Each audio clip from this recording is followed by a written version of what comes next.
Assalamualaikum warahmatullahi wabarakatuh. Perkenalkan, nama saya Brilian Vandisa Salta, NIM A11 2019 12169, kelas A11 4303. Di sini saya akan membahas tentang distribusi sampling, penafsiran parameter, dan pengujian hipotesa dalam mata kuliah probabilitas dan statistika. Distribusi sampling yang akan dibahas: pengertian distribusi sampling, distribusi sampling rata-rata, distribusi sampling proporsi, dan contoh soal. Pengertian distribusi sampling.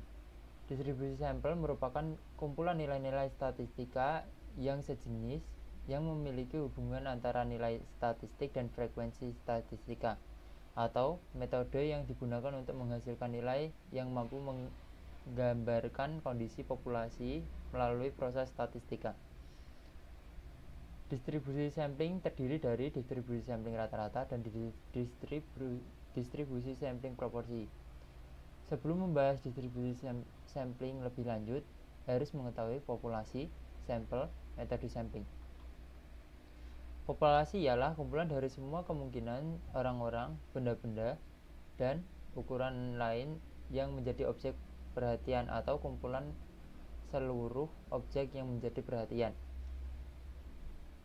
Ada populasi terbatas, yaitu populasi yang dibatasi oleh ukuran N, atau terbatas berukuran unsurnya terbatas berukuran N. Contoh, populasi bank, populasi perusahaan reksadana, dan sebagainya. Ada juga populasi tidak terbatas, yaitu suatu populasi yang mengalami proses secara terus-menerus sehingga ukuran N menjadi tidak terbatas perubahan nilainya, seperti pertumbuhan penduduk.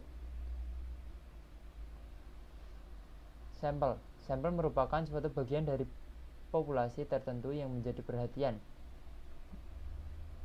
Di sini ada sampel probabilitas. Sampel probabilitas merupakan suatu sampel yang dipilih sedemikian rupa dari populasi sehingga masing-masing anggota populasi memiliki probabilitas atau peluang yang sama untuk dijadikan sampel. Ada juga sampel non-probabilitas. Sampel non-probabilitas merupakan suatu sampel yang dipilih sedemikian rupa dan dari populasi sehingga setiap anggota tidak memiliki probabilitas atau peluang yang sama untuk dijadikan sampel. Metode sampling. Prosedur sampling yaitu prosedur sampling yang berfokus pada pengumpulan sebagian kecil anggota sampel dari seluruh populasi. Metode sampling ini di mana sampel tersebut kemudian digunakan untuk memperkirakan karakteristik dari seluruh populasi. Teknik sampling dengan pengembalian ada dua, yaitu dengan pengembalian dan juga tanpa pengembalian. Dengan pengembalian adalah metode sampling di mana setiap anggota dari suatu populasi dapat dipilih lebih dari satu kali. Tanpa pengembalian adalah metode sampling di mana setiap anggota dari suatu populasi tidak dapat dipilih dari lebih dari satu kali. Distribusi sampling rata-rata didefinisikan kumpulan dari bilangan-bilangan yang masing-masing merupakan rata-rata hitung dari sampelnya. Di sini ada notasi distribusi sampling rata-rata, yaitu ada ukuran sampel, rata-rata sampel, standar deviasi sampling, rata-rata pada distribusi sampling rata-rata, standar deviasi pada distribusi sampling rata-rata, ukuran populasi, rata-rata populasi, standar deviasi populasi. Di sini ada rumus dari distribusi sampling rata-rata. Dan di sini ada populasi terbatas dan tidak terbatas. Itu untuk menentukan bagaimana rumus yang akan digunakan yang selanjutnya. Untuk mencari bagaimana saat menggunakan distribusi tidak terbatas atau terbatas, itu ditentukan dengan cara N sebagai sampel dibagi dengan N kecil sebagai sampel dibagi dengan N besar sebagai total populasi atau jumlah keseluruhan populasi. Yang dimana jika kurang dari sama dengan 5%, maka termasuk dengan populasi tidak terbatas. Jika populasi terbatas, yaitu lebih dari 5% nilainya. Sini ada rata-rata yaitu rata-rata distribusi sampling rata-rata yang diketahui di soal biasanya. Terus standar deviasi distribusi sampling rata-rata dengan rumus standar deviasi atau simpangan baku dibagi akar n kecil, yaitu sampel. Yang populasi terbatas sama dengan populasi tidak terbatas, namun dikali dengan n sebagai jumlah populasi atau populasi keseluruhan, akar n min n kecil sampel per n besar populasi min 1 nilai. Lalu setelah menemukan standar deviasi, langsung masuk ke untuk mencari nilai baku, yaitu Z. Z sendiri menggunakan memiliki rumus, yaitu X rata-rata yang dicari kurangi rata-rata distribusi sampling per standar deviasi distribusi sampling. Kedua rumus tidak terbatas maupun populasi terbatas sama saja. Distribusi sampling proporsi. Distribusi sampling proporsi adalah kumpulan atau distribusi semua perbandingan sampelnya untuk suatu peristiwa. Misal peristiwa jika ingin menentukan benarkah seberapa besar hal tersebut terjadi, misal kayak suatu misal peternak ikan, beliau ingin menentukan berapa persen anak-anak yang benar terjadi kecacatan. Misal ya. Di sini ada notasi dalam distribusi sampling proporsi, yaitu ada rata-rata pada distribusi sampling proporsi, standar deviasi pada distribusi sampling proporsi, dan juga standar deviasi pada distribusi sampling proporsi. Rumus distribusi sampling proporsi yaitu sama seperti distribusi sampling rata-rata, ada populasi tidak terbatas dan populasi terbatas. Cara menentukannya juga sama. Sini juga rata-rata, hanya ini berbeda di bagian ini. Rata-rata distribusi sampling X per N. Populasi juga sama. Populasi terbatas juga sama. Standar deviasi rumusnya adalah akar rata-rata distribusi sampling kurung buka 1 minus rata-rata distribusi sampling per N sampel.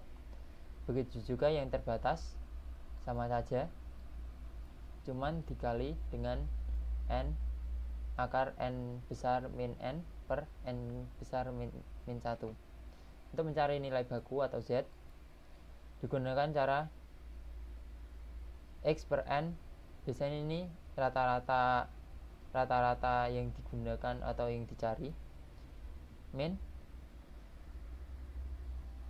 rata-rata distribusi sampling proporsi per atau dibagi standar deviasi distribusi sampling.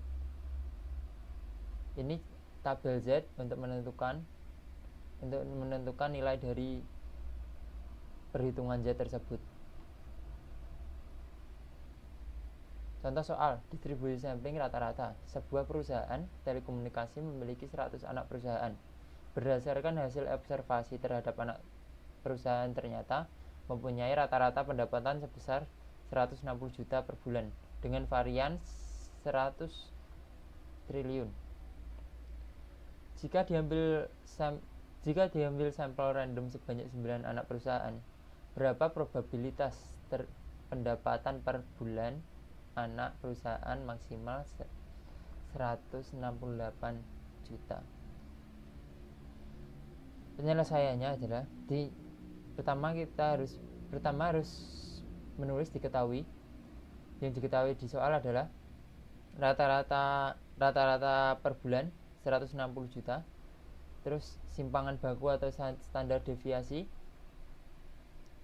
Mengapa di sini diakar? Karena yang diketahui di soal adalah varians.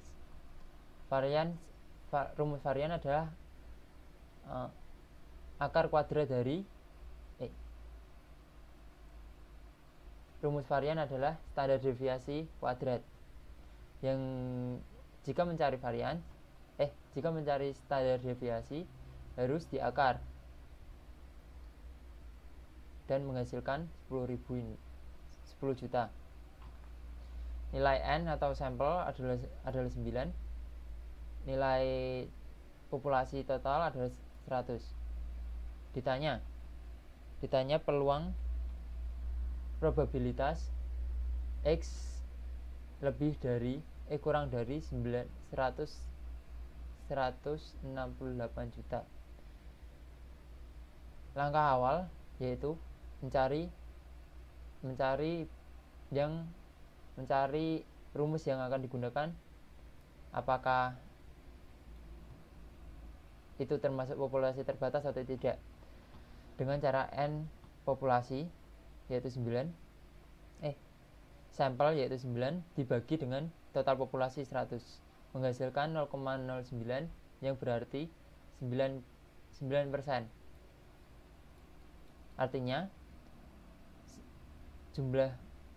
Artinya populasi tersebut terbatas.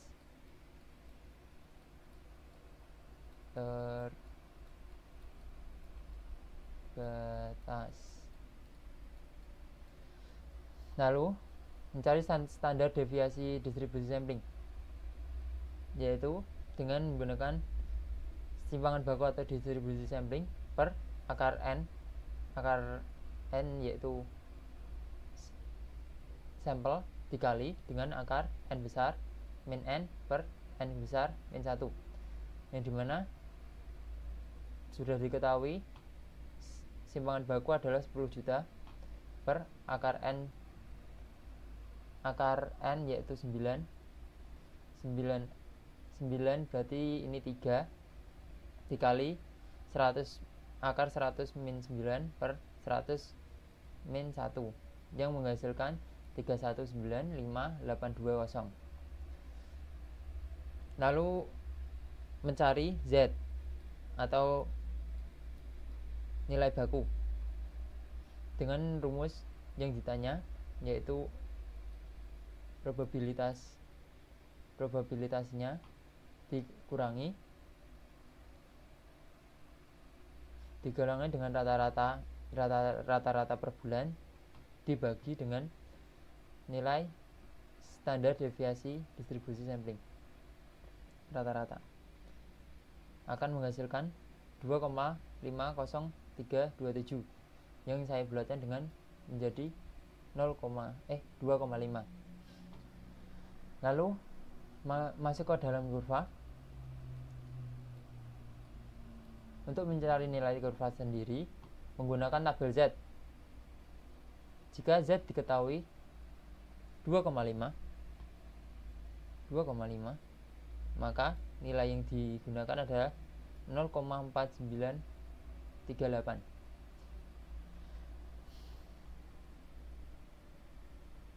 Dengan menggunakan cara luas sebelah kanan 0,500, luas sebelah kanan 0,500 ini kanan, ditambah dengan luas antara 0 sampai Z,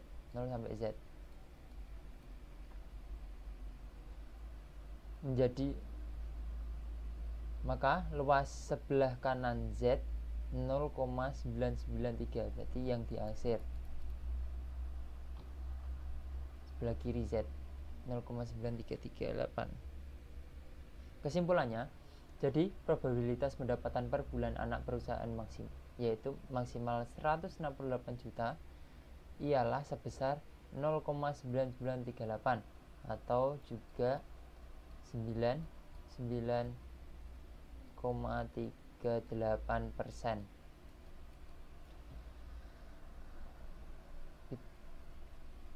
Masuk ke contoh soal distribusi sampling proporsi.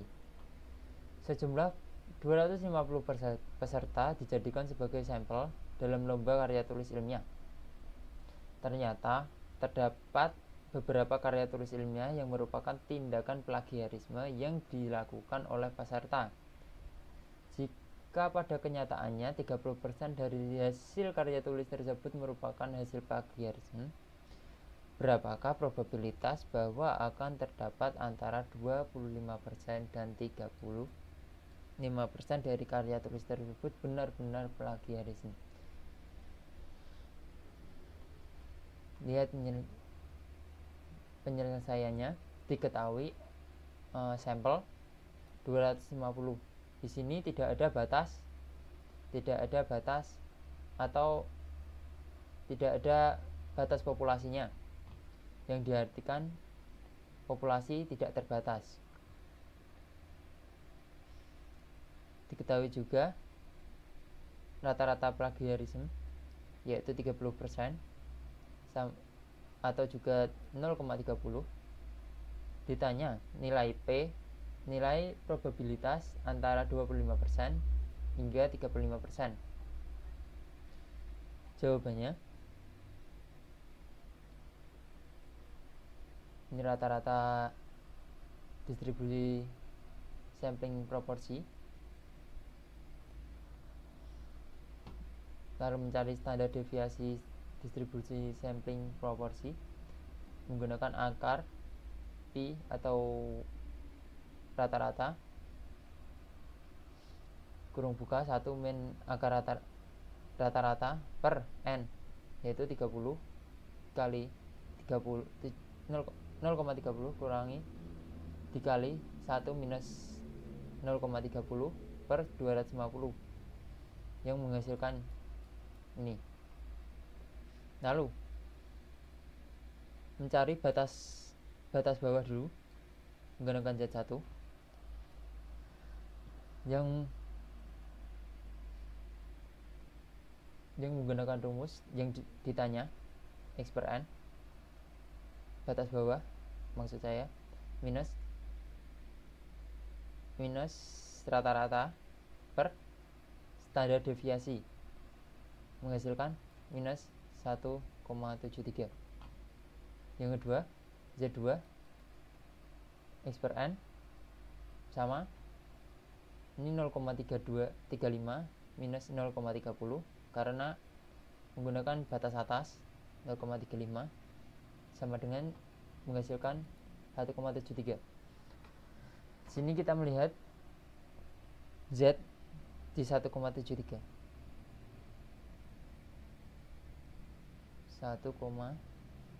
1,7 3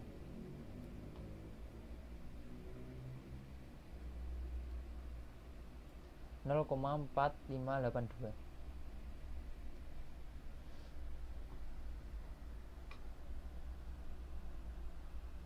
Ini menghasilkan Z1 sampai 0, Z1 sampai 0 0,482, Z1 sampai 0 0,482, 0 sampai Z2 0,4582 yang menghasilkan 0,9164.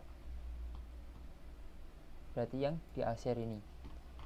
Kesimpulannya, jadi probabilitas bahwa akan terdapat antara 25% dan 35% dari hasil karya tulis tersebut benar-benar plagiarisme adalah sebesar 0,9164 atau 91,64%. Lalu masuk ke penaksiran parameter. Yang dibahas pengertian penafsiran parameter, penafsiran parameter rata-rata, penafsiran parameter proporsi, dan juga contoh soal. Pengertian penafsiran parameter. Penafsiran parameter atau penafsiran parameter adalah pendugaan atau taksiran nilai parameter populasi berdasarkan sampel. Penaksiran parameter ada dua jenis, yaitu penaksiran titik dan penaksiran interval. Penaksiran titik adalah penaksiran karakteristik populasi dengan sebuah nilai karakteristik dengan sampel. Sedangkan penafsiran interval adalah penaksiran populasi dengan nilai-nilai dalam suatu interval tertentu. Penafsiran parameter rata-rata, misalkan mempunyai populasi berukuran N dengan rata-rata dan simpangan baku. Dari populasi ini akan ditaksir parameter rata-rata. Untuk itu, ambil sebuah sampel acak berukuran N, hitung statistik yang diperlukan, yaitu X dan S. Titik taksir untuk rata-rata adalah X, berarti penafsiran titik. Dengan kata lain, nilai rata-rata ditaksir oleh harga X yang diperoleh dari sampel. Untuk memperoleh taksiran yang tinggi derajat kepercayaannya, digunakan interval taksiran atau selang taksiran disertai nilai koefisien kepercayaan yang dikehendaki. Ini rumusnya. Ada rumus jika simpangan baku diketahui dan populasi berdistribusi normal. Rumusnya ini rumus awal P rata-rata kurangi Z per Z 1/2 koefisien kepercayaan dikali simpangan baku per dibagi akar N atau sampel kurang dari nilai rata-rata yang dicari kurang dari X plus Z 1/2 koefisien kepercayaan simpangan baku dikali simpangan baku bagi akar N. Dengan koefisien kepercayaan dan Z 1/2 koefisien kepercayaan sama dengan bilangan Z dari tabel normal baku untuk peluang 1/2 nilai kepercayaan. Berarti jika mencari Z-nya, kita harus mencari setengah dari koefisien kepercayaannya tersebut. Untuk memperoleh 100% koefisien kepercayaan, interval kepercayaan parameter rata-rata dapat digunakan rumus nilai rata-rata minus ini rumus dari simpangan baku diketahui dan populasi distribusi normal. Ini merupakan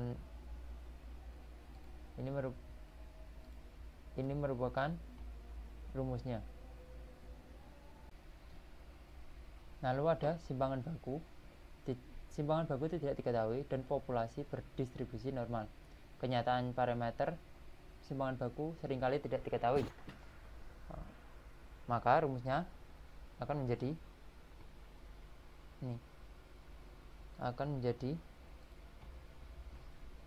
rata-rata kurangi TP kali S per akar N kurang dari yang dicari kurang dari rata-rata plus TP kali S per akar N.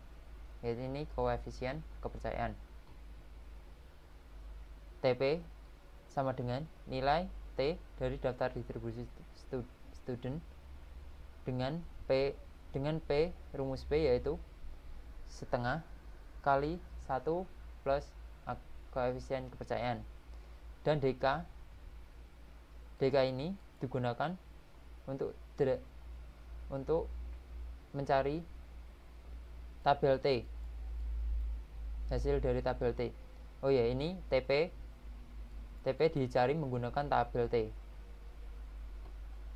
dengan rumus TK n-1, sampel minus 1. Untuk interval kepercayaan menggunakan rumus ini seperti tadi, n min TP kali S per akar n kurang dari yang dicari kurang dari rata-rata plus TP kali S per akar n. Ini merupakan batas bawah, dan ini merupakan batas atas. Ini sudah dijelaskan.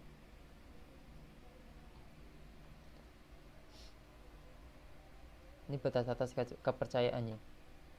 Jika ukuran nilai sampel n relatif besar dibandingkan dengan ukuran n, yakni n per m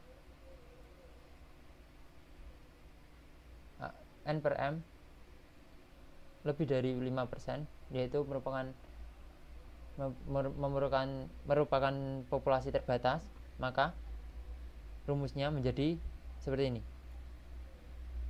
sama namun dikali dengan akar n per n besar, yaitu nilai total populasi minus n per akar n besar min 1.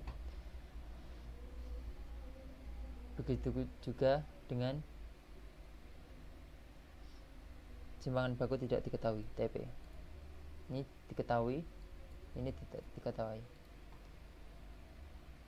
Simpangan baku tidak diketahui dan populasi tidak berdistribusi normal. Jika ukuran sampel n tidak terlalu kecil, maka dapat digunakan dalil limit pusat.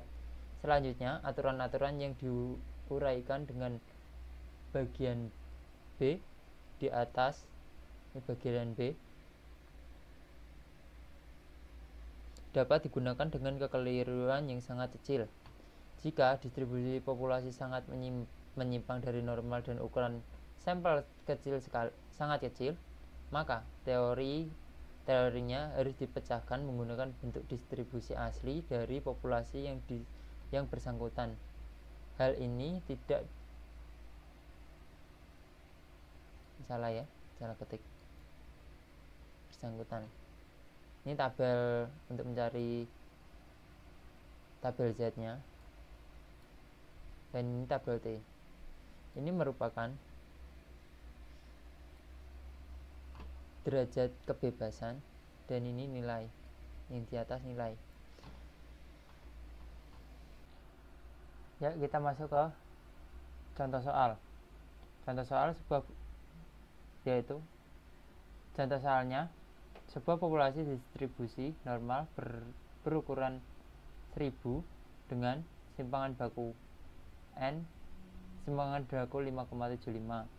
Dari populasi diambil sampel acak dan diperoleh rata-rata 68,6. Taksirlah A rata-rata populasi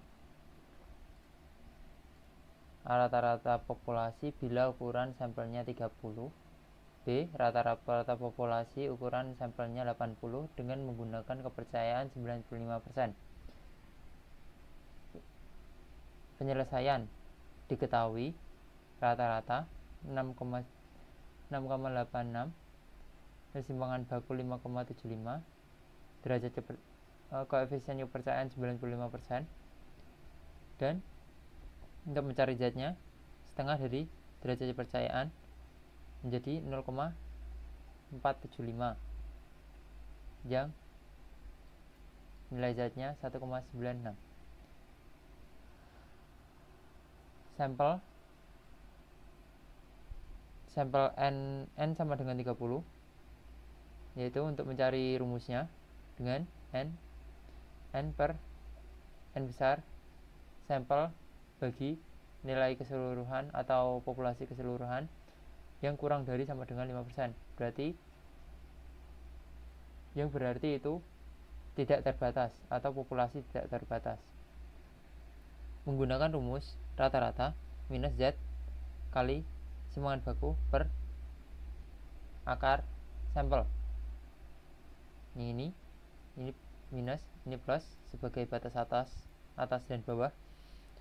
dan menghasilkan 66,54 kurang dari yang dicari kurang dari 70,66.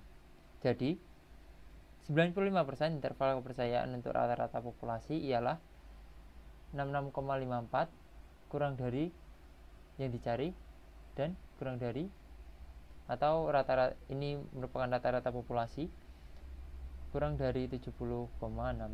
Dengan kata lain, kita merasa 95% yakin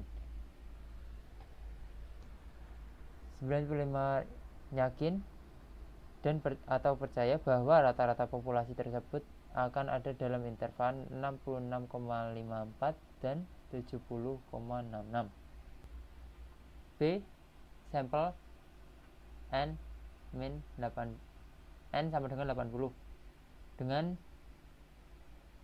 ini dihasilkan n per m lebih dari 5%. Dikatakan berarti itu populasi terbatas. Rumus sama namun dikali dengan n besar min n per n besar min 1. 68,6 minus 1,96 kali akar 5,75 per akar 30 kali 5,75 per akar 30 dikali akar 1000 minus 80 per 1000 minus 1. Kita lanjut. Ini menghasilkan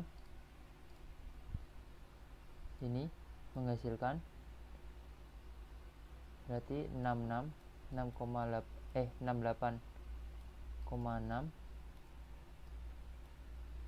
dikurangi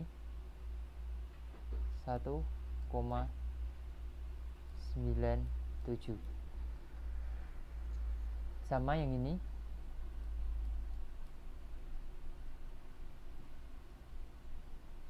68,6 plus 1,97. Ini menghasilkan 66,63 dan yang satunya menghasilkan, yang batas atas menghasilkan 70,57. Jadi 95% interval kepercayaan untuk para rata-rata populasi ini. Dengan kata lain, kita merasa 95% yakin bahwa rata-rata populasi tersebut akan ada dalam interval dengan batas 66,63%, 66,63 kurang dari rata-rata populasi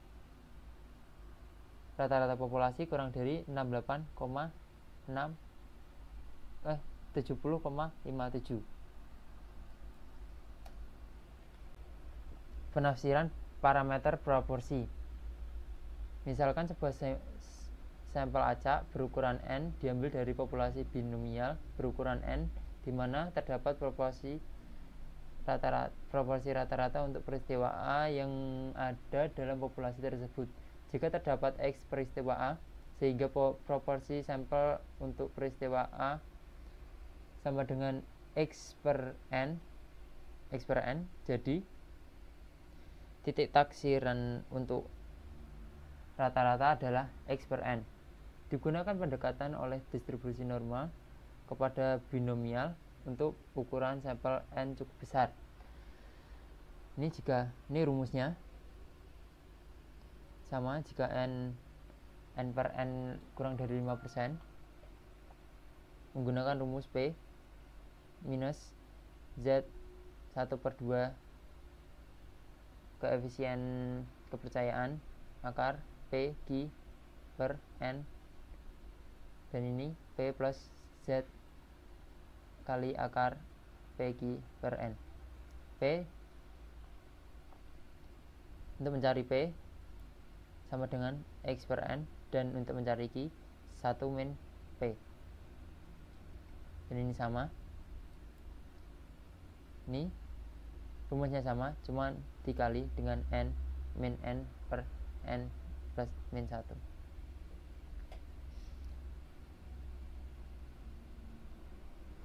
Contoh soal, diadakan survei terhadap sebuah populasi masyarakat di Kota Semarang dengan mengambil sampel 100 orang dan diperoleh yang suka berolahraga sejumlah 60 orang. Dengan koefisien kepercayaan 95%, taksirlah interval kesukaan berolahraga masyarakat di Kota Semarang tersebut. Koefisien kepercayaan 95% atau 0,95. Lalu mencari Z, nilai Z 1,2 ini yang berisi kurang lebih ini, yang berisi ini 1,96,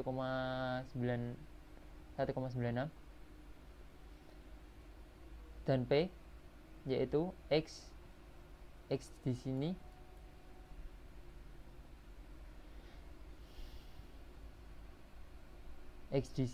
merupakan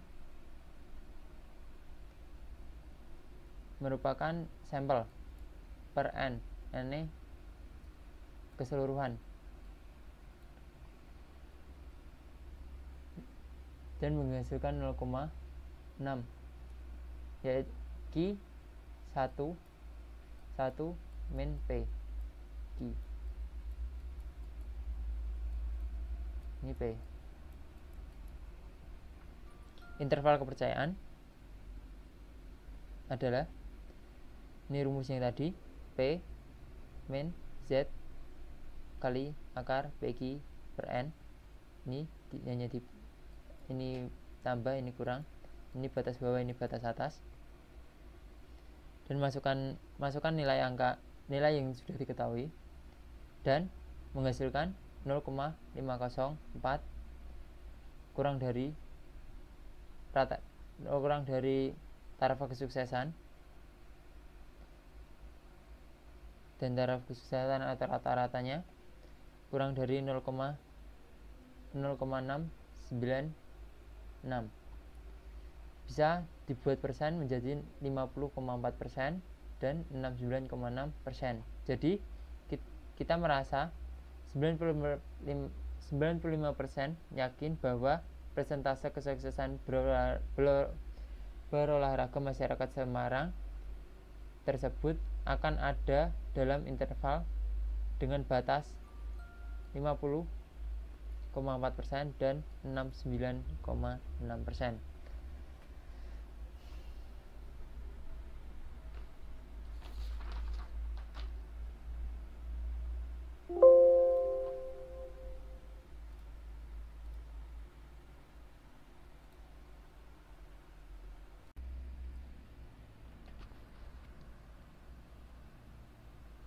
Lalu masuk ke pengujian hipotesa. Yang dibahas pengertian pengujian hipotesa 1 rata-rata, pengujian hipotesa periode 2 rata-rata. Contoh soal. Pengertian pengujian hipotesis atau hipotesa adalah pengujian hipotesis merupakan metode untuk pengembalian keputusan yang didasarkan oleh analisa data, baik itu berasal dari percobaan yang terkontrol maupun dari observasi tidak terkontrol. Pengujian hipotesa ini seperti dengan dugaan sementara atau hasil dugaan dari suatu penelitian. Jadi biasanya hasil dari pengujian hipotesis ini belum pasti. Lalu lanjut, syarat munculnya hipotesis. Syarat sebuah hipotesis adalah sebagai berikut: dinyatakan sebagai kalimat pernyataan. 2. Melibatkan minimal 2 variabel penelitian. 3. Membangun suatu prediksi. 4. Harus dapat diuji. Suatu hipotesis jika ingin dibuktikan harus dapat diuji. Ada 3 macam hipotesis. 1. Hipotesis deskriptif, yaitu hipotesis yang memiliki nilai suatu variabel mandiri menunjukkan perbandingan dan bukan hubungan. Hipotesis komparatif merupakan pernyataan yang menunjukkan dugaan nilai satu variabel atau lebih pada sampel yang berbeda. 3. Hipotesis asosiatif merupakan pernyataan yang menunjukkan dugaan hubungan antara dua variabel atau lebih. Bentuk hipotesis: ada hipotesis nihil atau H0, ada hipotesis alternatif atau H1. Hipotesis nihil atau H0 yaitu hipotesis yang menyatakan tidak ada hubungan antara dua variabel atau lebih, atau tidak adanya perbedaan antara dua kelompok atau lebih. Hipotesis ini diartikan sebagai tidak ada perbedaan antara ukuran populasi dan ukuran sampel. Hipotesis alternatif H1 yaitu hipotesis yang menyatakan adanya hubungan antara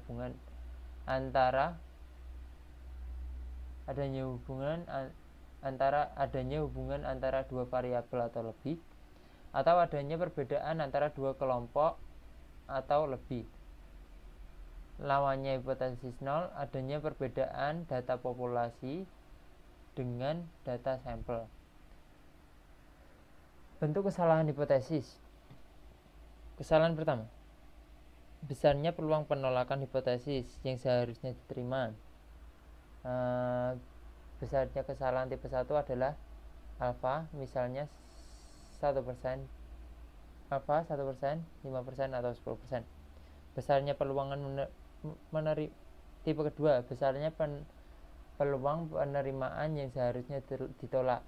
Besarnya kesalahan tipe 2 adalah 1 minus alfa sama dengan beta. Ini adalah kolom yang dimana bentuk kesalahan tersebut yang seharusnya diterima atau ditolak, keputusan benar, H0 benar atau H0 salah.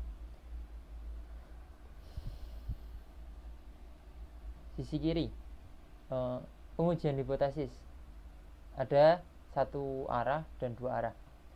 Uji hipotesis satu arah digunakan jika parameter populasi dalam hipotesis dinyatakan lebih besar atau lebih kecil dari mu 2. H0 2 beta theta maksud saya sama dengan theta 0. H1.2 theta kurang dari theta 0. Hipotesis H0 tidak ditolak jika Z hitung lebih dari Z1 kurang dari A. Ini bentar. Berarti yang sini.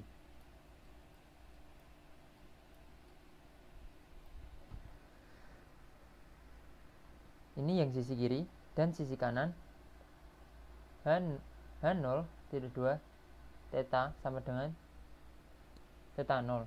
H1.2 theta lebih dari theta 0. Hipotesis H0 tidak ditolak jika Z hitung kurang dari sama dengan Z1 min alpha. Jadi sini. Ini penerimaannya. Hipotesis pengujian hipotesis dua arah. H0.2 theta sama dengan theta 0. H1.2 theta tidak sama dengan theta 0. Hipotesis H0 tidak ditolak jika Z hitung kurang dari minus Z1 Z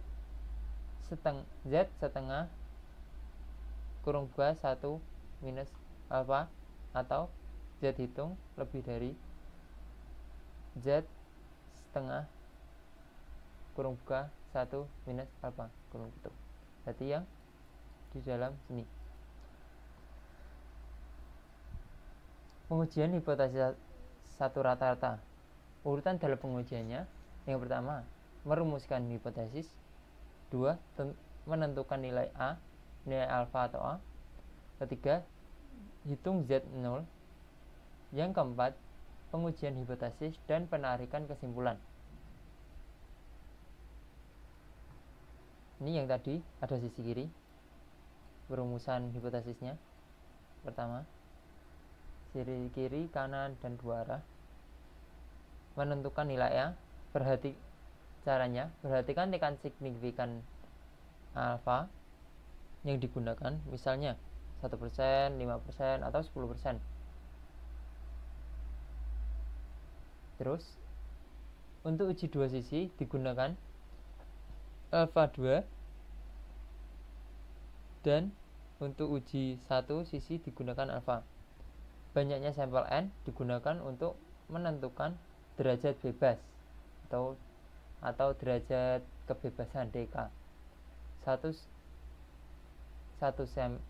sampel dB, ini yang menggunakan satu sampel dB sama dengan N-1, yang menggunakan dua sampel satu sampel dua sampel, dB sama dengan N1 plus N2 minus 2. Nilai kritis ditentukan menggunakan tabel T atau tabel Z. Jadi ada tabel T dan tabel Z. Hitung dari sini tabel T dan tabel Z-nya dapat dilihat. Menghitung Z0 atau T0. Dalam sampel besar, data lebih dari 30. Jika diketahui simpangan baku Z0 yaitu sama dengan rata-rata minus rata-rata minus rata-rata hipotesis, Z sama dengan rata-rata, Z0 ada nilai yang dicari, X sama dengan rata-rata, ini mu 0 sama dengan rata-rata hipotesis per standar deviasi, rata-rata standar deviasi, sama dengan, bisa menggunakan ini jika menggunakan N. Ini tidak diketahui simpangan baku, standar deviasi diganti dengan S. Tabel Z digunakan untuk mencari sampel besar. Ini tabel Z dari luas di bawah kurva normal baku. Yang ini kurva normal baku, yang ini di bawahnya. Tabel ini adalah tabel di bawahnya. Itu Z0 atau T0. Ini menghitung T0 karena sampel kecil, data di bawah 30. Di bawah 30 data sama dengan data kurang dari sama dengan 30 maksud saya. Jika diketahui simpangan baku yaitu T0 rata-rata kurangi rata-rata hipotesis bagi rata-rata standar deviasi, itu sama dengan ini di per N di per akar N jika diketahui.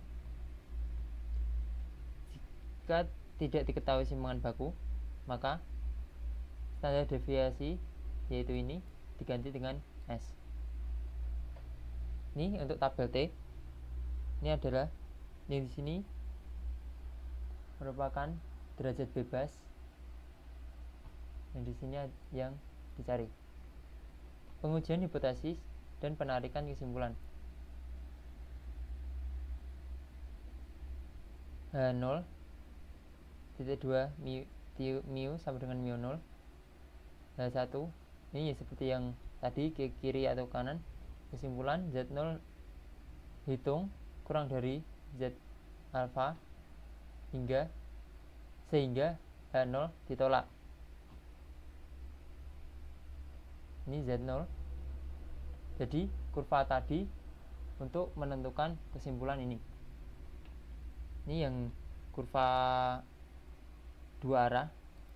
Ini kurva dua arah, 2 1 1 1. Contoh soal. Dalam suatu penelitian diperoleh sampel data 20 minimum yang memiliki berat kotor 250. Dalam suatu penelitian diperoleh sampel data 20 minuman yang memiliki berat kotor 280 mili dan simpangan bakunya 25. Jika digunakan taraf nyata 5%, ujilah hipotesis yang menyatakan bahwa berat kotor rata-rata populasi di minum tersebut sama dengan 285. Sini diketahui N, nilai sampel alfa 5% atau 0,05. Ini mu 0 atau rata, saya juga disebut rata-rata hipotesis 285, rata-rata 280, dan S sebagai pengganti dari standar deviasi.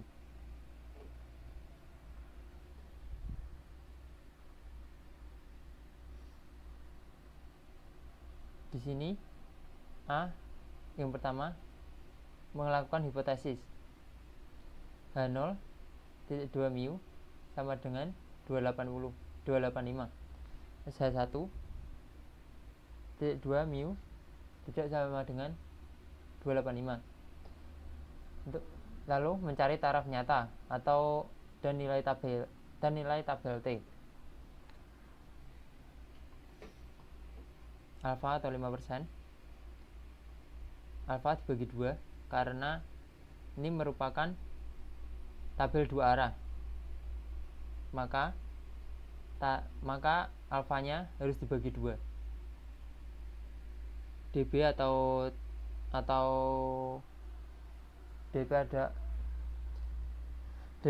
derajat bebas yaitu N min 1 sama dengan 20 min 1 yaitu 19.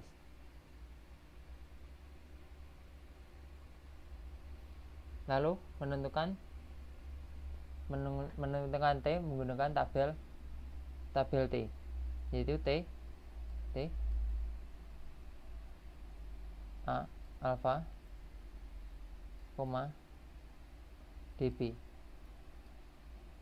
Di sini alfa ketemu 0,025 dan dB ketemu 19. Kita lihat di tabel 0,025 dan 19.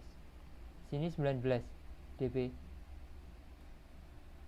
0,025 yaitu di sini. Maka menunjuk ke 2.0930.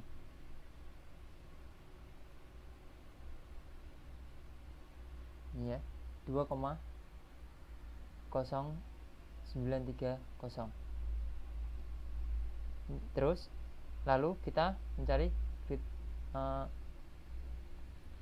hitung Z0 atau mencari kriteria dulu pengujian. H0 diterima jika min T jika minus T yaitu minus 2,093 kurang dari sama dengan T0 kurang dan T0 kurang dari 2,093 ditolak jika T0 lebih dari 2,093 atau T0 kurang dari minus 2,093. Berarti di luar kurva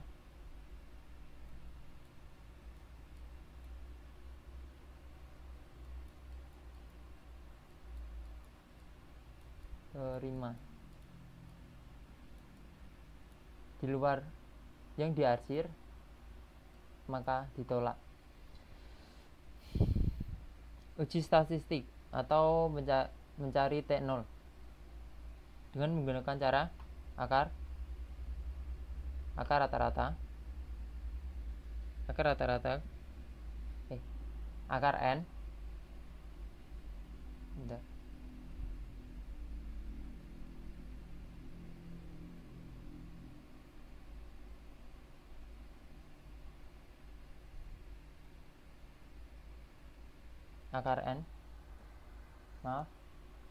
Akar n atau uji statistik T0 atau mencari T0.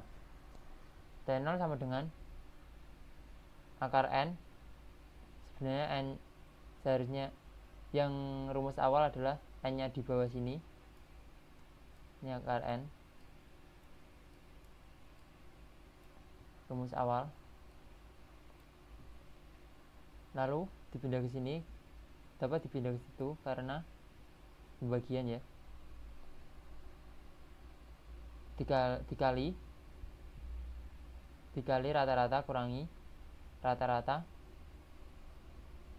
dikurangi rata-rata hipotesis dibagi S, maka dapat ditemukan yaitu 0,98. Kesimpulannya, maka 0,98 berarti di antara minus 2,093 dan 2,093, berarti di daerah yang diarsir. Jadi kesimpulannya, karena min 2,093 kurang dari T0 kurang dari 2,093, maka H0 diterima. Dengan demikian, populasi minuman secara rata-rata memiliki berat kotor 285. Selanjutnya, pengujian hipotesis beda dua rata-rata. Uji hipotesis dua rata-rata digunakan untuk mengetahui ada atau tidak adanya perbedaan atau kesamaan rata antara dua buah data. Salah satu teknis analisa statistik untuk menguji hipotesis dua rata-rata, pengujian salah satu teknik analis. Selanjutnya, pengujian hipotesis beda dua rata-rata. Uji hipotesis dua rata-rata digunakan untuk mengetahui ada atau tidak adanya perbedaan dalam kurung kesamaan rata antara dua buah data. Salah satu teknik ini merupakan analisa statistik untuk menguji hipotesis dua rata-rata. Pengujian ini merupakan uji statistik parametrik yang tentu saja harus memenuhi asumsi. Urutan pengujian.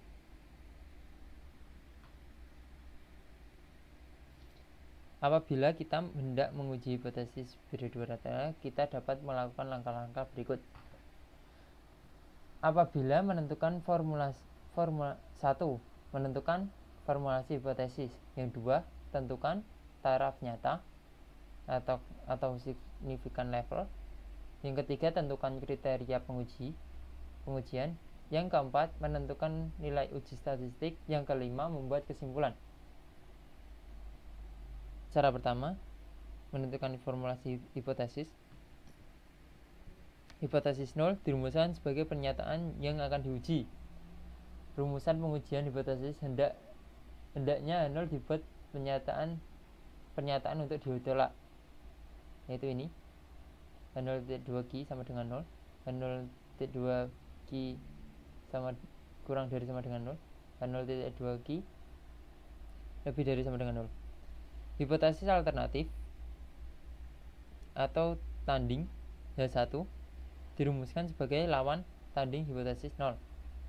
Itu lawannya yang tadi, tandanya hanya dibalik. tandanya H0 HA atau H1 titik 2 Ki lebih dari Q0 HA H1 titik 2 Ki kurang dari Q0 HA titik 2 Ki tidak sama dengan 0. Contohnya waktu pengajaran dengan metode ceramah lebih singkat dibanding metode diskusi kelompok kecil. Hipotesisnya H0 waktu pengajaran dengan metode ceramah sama dengan metode diskusi kelompok kecil.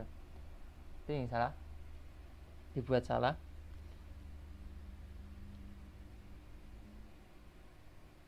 Atau ditolak. H1 waktu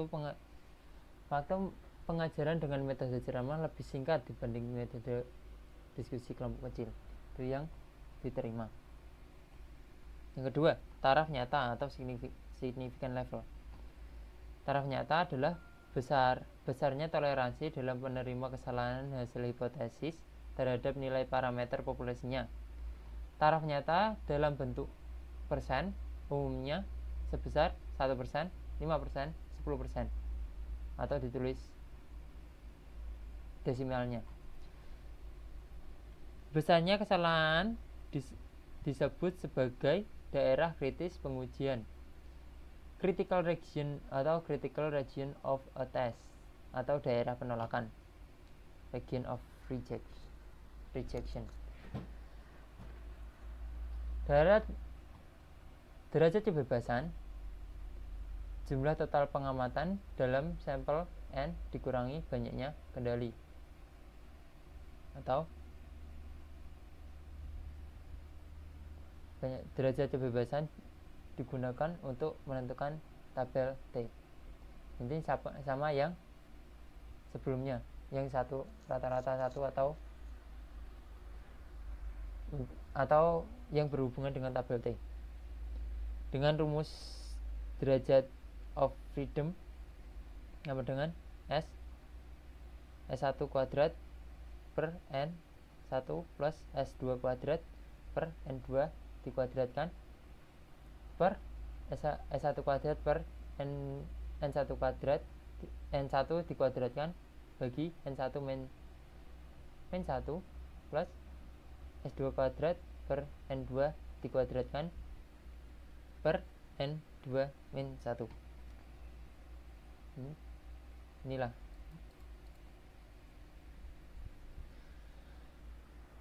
yang ketiga, menentukan kriteria pengujian.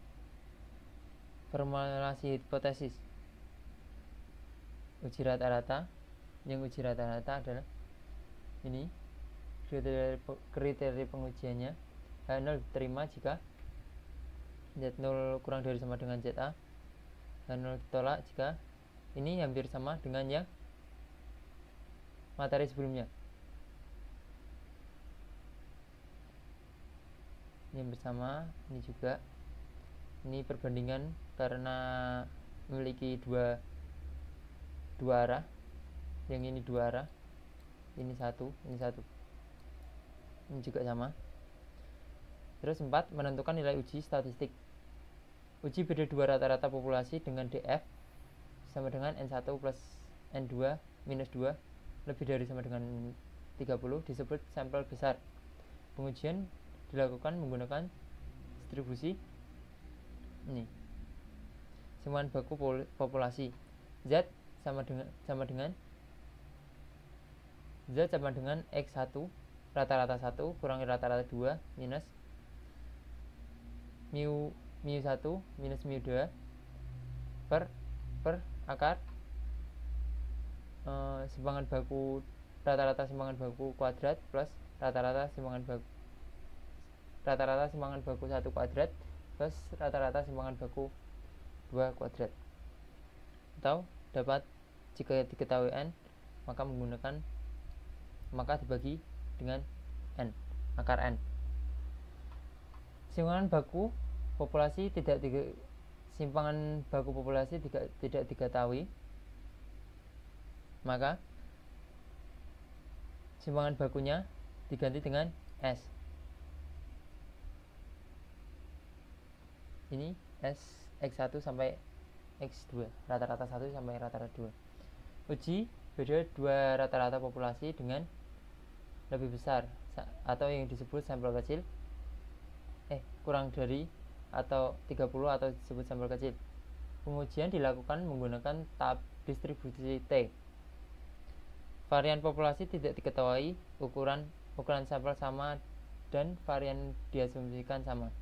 Menggunakan T rata-rata 1 sampai rata-rata kurangi rata-rata 2 per akar dari setengah S kuadrat X1 plus Sx2 kuadrat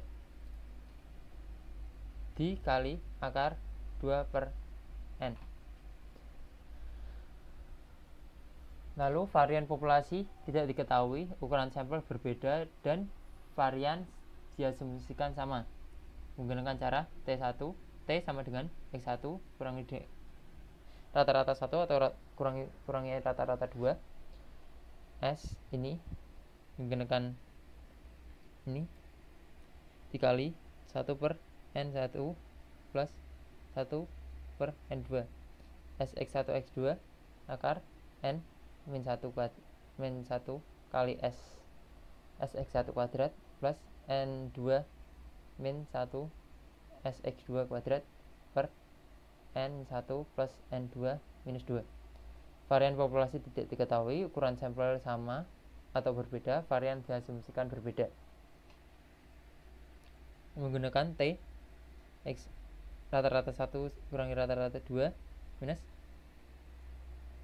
S X1 sampai X2 akar S1 kuadrat per N1 plus S2 kuadrat per N2.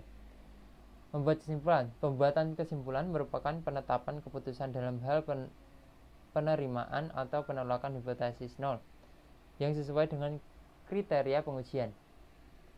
Contoh soal. Suatu perkuliahan statistika diberikan pada dua kelas. Kelas pertama diikuti 12 mahasiswa dengan pembelajaran kooperatif dan kelas lain diikuti 10 mahasiswa dengan pembelajaran konvensional. Pada akhir semester, mahasiswa diberi ujian dengan soal yang sama untuk kedua kelas. Hasil ujian kooperatif mencapai nilai rata-rata 85% dengan simpangan baku 4.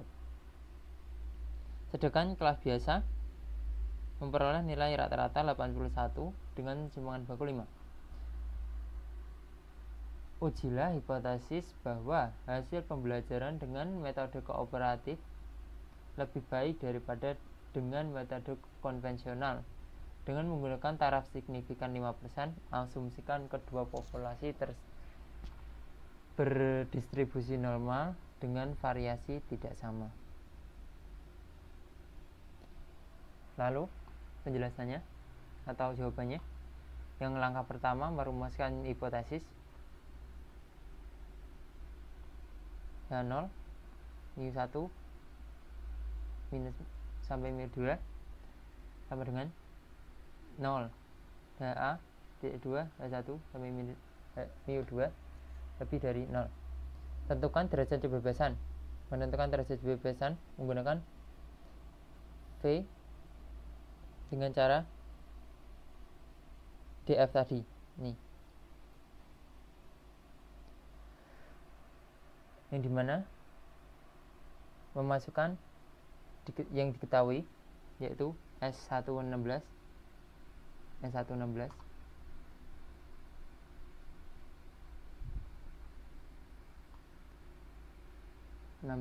ini kuadrat 4 kuadrat S1 nya 6 E4 maksud saya, dan S2 adalah 5. S1 4 S2 5, jadi 16 per 12 N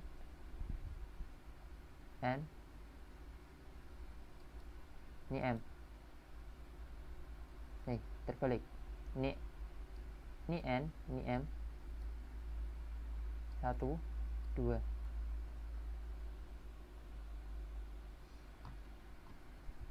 Lalu N1 min 1 N min 1 ketemu 11, M min 1 ketemu 9. dan menghasilkan 17,17. Kriteria pengujiannya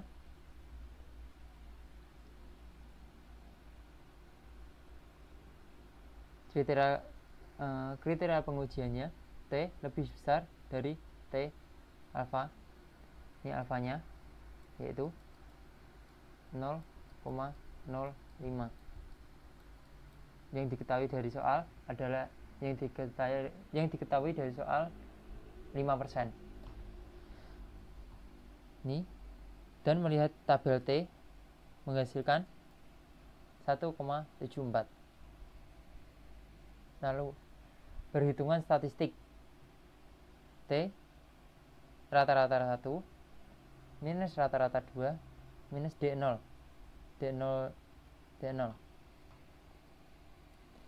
per akar S1 kuadrat atau N1 per N1 atau N plus S2 kuadrat per M atau N2. Kan nilai-nilai tadi X1 sama dengan 85, X2 sama rata-rata 1 sama dengan 285, rata-rata 2 sama dengan 81. Lalu dimasukkan ke dalam rumus T menghasilkan 2,04. Kesimpulannya, karena T 2,04 lebih besar dari 1,74. Ini di sini.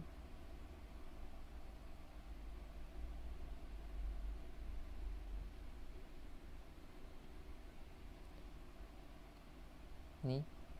Maka H0 ditolak pada taraf signifikan 0,05.